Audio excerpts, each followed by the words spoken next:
दोस्तों, आज मैं फिर से आपके लिए गौतम बुद्ध की कहानी मैं ही निर्धन क्यों हूँ लेकर आई हूँ। इस कहानी से आपको बहुत कुछ सीखने को मिलेगा। वैसे तो कहा जाता है कि भगवान ने किसी को गरीब नहीं बनाया, हर किसी को इतना जोर दिया है कि वो अपना जीवन यापन कर सके, और अगर किसी को ज़रूरत से कम भी दिया है तो उसके लिए ऊपर वाला कुछ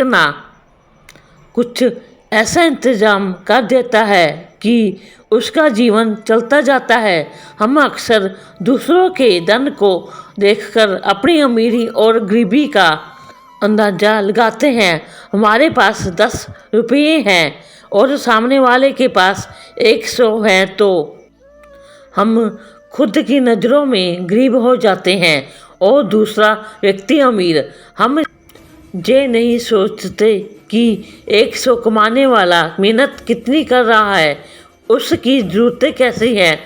हम बस दूसरों के धन को देखते हैं और अपनी राय बना लेते हैं।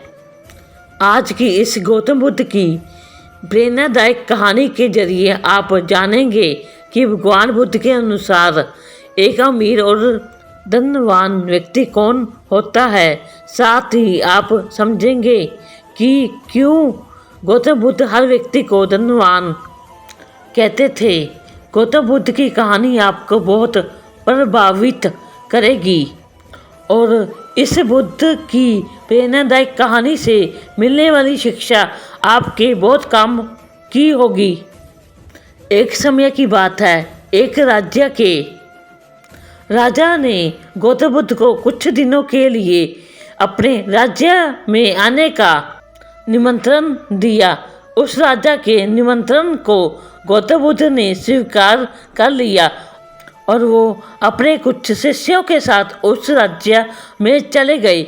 गौतम बुद्ध से मिलकर उस राजा ने उनसे प्रार्थना करी कि वो कुछ दिन वहाँ रुक कर उनके राज्य के लोगों की समस्याओं का समाधान करें और साथ ही उन्हें धार्मिक मार्ग पर चलने की शिक्षा दे। गौतम बुद्ध ने राजा की बात मान ली और 3 दिन के लिए उन्होंने इस राज्य में धर्म सभा करने का फैसला किया।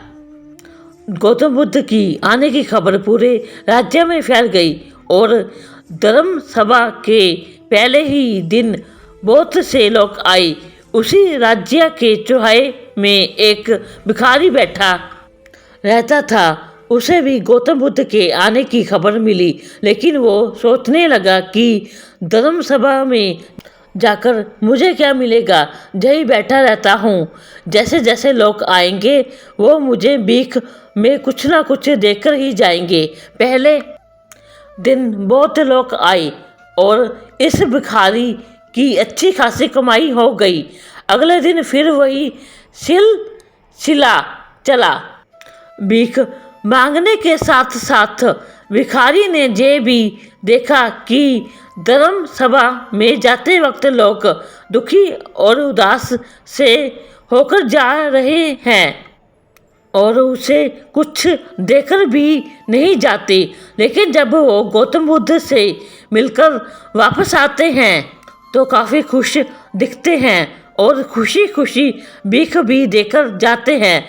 यही सोचते सोचते दूसरा दिन भी निकल गया। तीसरे दिन बहुत कम लोग आए तो भिखारी परेशान हो गया, उसकी कमाई नहीं हुई। उसने सोचा कि गौतम बुद्ध सबकी समस्याओं का उपाय दे ही रहे हैं तो क्यों ना मैं भी उनके पास जाऊं और अपनी इस निर्धनता को दूर करने का उपाय पूछूं। ऐसा सोचकर वो भी धर्म सभा में चला गया, लेकिन वहाँ लंबी लाइन लगी थी। बड़ी मुश्किल से उसका नंबर आया।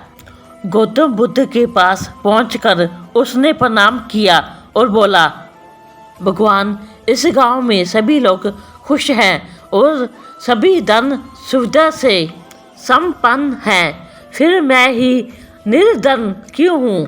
उस भिखारी को देखकर गौतम बुद्ध बोले, तुम निर्धन इसलिए हो क्योंकि तुम हमेशा दूसरों से मांगते रहते हो, लेकिन कभी किसी को कुछ देते नहीं।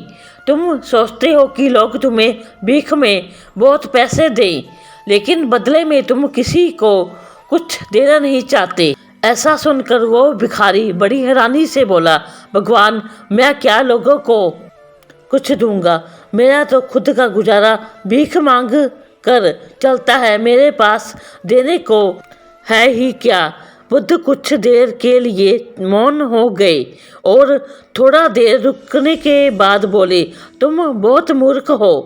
किसी को देने के लिए या दूसरों के साथ बांटने के लिए ऊपर वाले ने तुम्हें और हम सभी को बहुत कुछ दिया है, मुस्कुराहट दी है जिसे तुम दूसरों के साथ बांट कर उनमें आशा और उम्मीद जगा सकते हो, आवाज़ दी है जिससे तुम मीठे शब्द बोलकर लोगों की तारीफ कर सकते हो, दो हाथ दिए हैं जिनसे तुम दूसरों की मदद कर सकते हो, एक स्वस्थ शरीर दिया है जिससे तुम भीख ना मांग कर मेहनत का काम कर सकते हो। ऊपर वाले ने जिसको जे चीज़ें बिना किसी कमी के दी है वो कभी निर्धन नहीं हो सकता। तुम निर्धन हो तो बस अपनी सोच की वजह से। जैसे जैसे तुम इस सोच से बाहर निकलोगे, तुम खुद को दूसरों जितना ही अमीर समझने लगोगे और तुम्हारा जीवन भी सुधर जाएगा। दूसरों की खुशी देखकर उनसे अपनी तुलना मत करो। ऊपर वाले ने हर किसी को धनी बनाया है, बस ज़रूरत है तो अपनी सोच को सुधारने की। भगवान बुद्ध की बातें सुनकर उस भिखारी को अपने जीवन का मूल्य समझ आ गया और वो उनके दिए हुए उपदेश के अनुसार अपना जीवन जीने लगा। सीख जो हमें गौतम बुद्ध की इस कहानी से मिलती है, हम सभी लोग जब दूसरों से अपनी तुलना करते हैं या दूसरों को खुश देखते हैं तो हमें लगता है कि हमारा ही जीवन खराब है और बाकी सब मज़े में है। हम कभी अपने जीवन की अच्छी चीज़ों पर ध्यान नहीं देते। हम कभी ये नहीं सोचते कि भगवान ने हमें एक स्वस्थ शरीर दिया है जो कि सबसे मूल्यवान चीज़ है। आप भले ही कितने अमीर हो, अगर आपका शरीर काम का ना रहे तो वो पैसा भी किसी काम नहीं आता है। और दूसरी तरफ अगर आप गरीब भी हैं लेकिन आपका शरीर एकदम स्वस्थ है तो आप अपने आप में एक अमीर व्यक्ति हैं। एक स्वस्थ शरीर पैसों से कितना ज़्यादा जरूरी है। दोस्तों, आपको यह गौतम बुद्ध की कहानी कैसी लगी मुझे लाइक कमेंट में नमो बुद्धाय जरूर लिखें और अपने दोस्तों को शेयर करें। और मेरी गौतम बुद्ध की कहानी सुनने के लिए मेरे चैनल को सब्सक्राइब करें और बेल आइकन का बटन दबाएं।